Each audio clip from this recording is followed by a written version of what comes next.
अब्बास आ जाए तो क्या करोगे? यकीनन अगर अब्बास मैदान में आ जाए तो सब के सब उसे देखकर ही मर जाओगे। लेकिन सवाल ये है, आखिर ऐसा क्या था अब्बास बिन अली में कि उनका नाम ही दुश्मनों के लिए मौत बन गया? चलिए आज हम जानते हैं इसी वाकये को। क्या तुम जानते हो कि जिस शख्स को करबला में जंग की इजाजत तक नहीं मिली, उसी के नाम से यजीदी फौज की रूह कांपती थी? अब्बास। अब्बास का नाम लिया जाता तो तलवारें भारी हो जाती और दिल हल्के हो जाते। लेकिन सवाल यह है, जब करबला में उन्होंने जंग ही नहीं की तो फिर उनका इतना डर क्यों था? क्या करबला से पहले हजरत अब्बास अलैहिस्सलाम कभी मैदान में उतरे थे? जवाब है हाँ, और उनका पहला ही हमला इतिहास बन गया। आज मैं तुम्हें सुनाऊंगा हजरत अब्बास अलैहिस्सलाम की पहली जंग और पहला वार। ये वाकया है 37 हिजरी, जंगे सिफ़ीन का। एक तरफ हजरत इमाम अली अलैहिस्सलाम का लश्कर और दूसरी तरफ मुआविया का शामी लश्कर। तारीख बताती है कि शामी फौज की तादाद लाखों में थी। किसी ने कहा 1 लाख से ज्यादा और किसी ने कहा 2 लाख से ऊपर।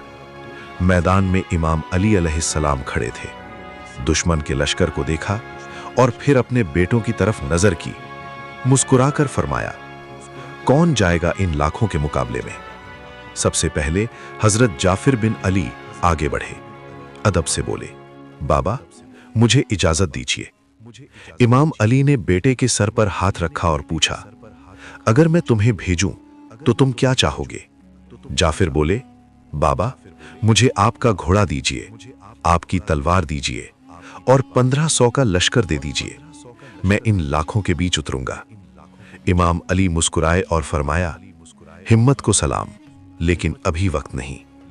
फिर आगे बढ़े हजरत औन बिन अली, जोश में बोले, बाबा अगर भाई को 1500 चाहिए तो मुझे 1000 दे दीजिए, आपकी तलवार दीजिए और आपकी इजाजत दीजिए। इमाम अली ने उनकी भी हिम्मत को सराहा और फरमाया, तुम दोनों अली के बेटे हो, लेकिन अभी अल्लाह का हुक्म कुछ और है। तभी एक तीसरा बेटा खामोशी से आगे आया। न तलवार की मांग, न लश्कर की मांग, न घोड़े की मांग, बस सर झुकाकर खड़ा हो गया। ये थे हजरत अब्बास अलैहिस्सलाम। इमाम अली ने पूछा, मेरे बेटे अब्बास तुम क्या चाहते हो? अब्बास ने कहा, बाबा न मुझे लश्कर चाहिए, न तलवार आपकी चाहिए, न घोड़ा चाहिए, मुझे सिर्फ आपकी इजाजत चाहिए। इमाम अली की आंखों में अली की जवानी लौट आई। उन्हें खेमे में ले गए और थोड़ी देर बाद मैदान ने देखा। अब्बास के सर पर अली का अमामा, कंधों पर अली की चादर। इमाम अली ने अपने हाथों से अब्बास को घोड़े पर बैठाया। अब्बास मैदान में आए और लाखों के लश्कर को पुकारा, है कोई जो मेरे मुकाबले में आए? लाखों का लश्कर एक दूसरे को देखने लगा। इसी लश्कर में कुछ लोग आपस में कहने लगे, ये तो अली का बेटा है, अगर खुद अली मैदान में आ जाएं तो क्या करोगे? दूसरे ने कहा, अली अगर मैदान में उतर आए तो यकीनन उन्हें देखकर ही हम मर जाएंगे। तभी लश्कर से एक मशहूर पहलवान निकला।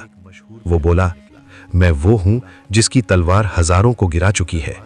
अरब की माएं मेरे नाम से बच्चों को सुलाती हैं। फिर बोला, तू कौन है? इतना छोटा होकर इतने बड़े लश्कर को ललकार रहा है। अब्बास ने इत्मीनान से कहा, पहले तू अपना नाम बता। उसने अपना डरावना तारुफ किया और फिर कहा, अब तेरा नाम क्या है? अब्बास बोले, मैं अली का बेटा हूं। ये सुनते ही उस पहलवान का चेहरा उतर गया। उसने कहा, क्या तू पहली बार लड़ने आया है? अब्बास बोले, हाँ। वो पीछे हटने लगा, लेकिन लोगों के देखने से रुक गया। उसने तलवार उठाई और जोर का वार किया। अब्बास हट गए। दूसरा वार किया, अब्बास ने रोक लिया। फिर अब्बास ने उसे पकड़कर जमीन पर दे मारा।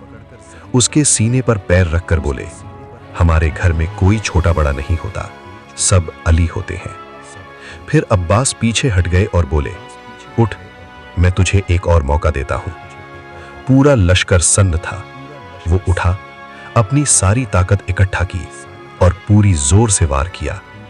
अब्बास ने धीरे से तलवार निकाली اور ایک ہی وار میں اس کا کام تمام کر دیا۔ میدان میں خاموشی چھا گئی۔ پھر شامی لشکر میں خلبلی مچ گئی۔ لاکھوں کا لشکر پیچھے ہٹنے لگا۔ کسی نے کہا اگر ایک ہی حملہ ایسا ہے تو پوری جنگ کیا کرے گی؟ اور یہی ڈر سالوں بعد کربلا تک پہنچ گیا۔ اسی لیے یزیدی فوج جانتی تھی کہ اگر عباس میدان میں اتر گئے تو تلواریں نہیں، حوصلے ٹوٹیں گے۔ اور اسی وجہ سے عباس بنا لڑے ہی دشمن پر بھاری تھے۔ یہ کہانی سکھاتی ہے کہ طاقت بازوؤں میں نہیں، ایمان میں ہوتی ہے۔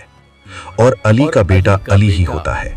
عباس کوچنگ، عباس مولا علی جو بن۔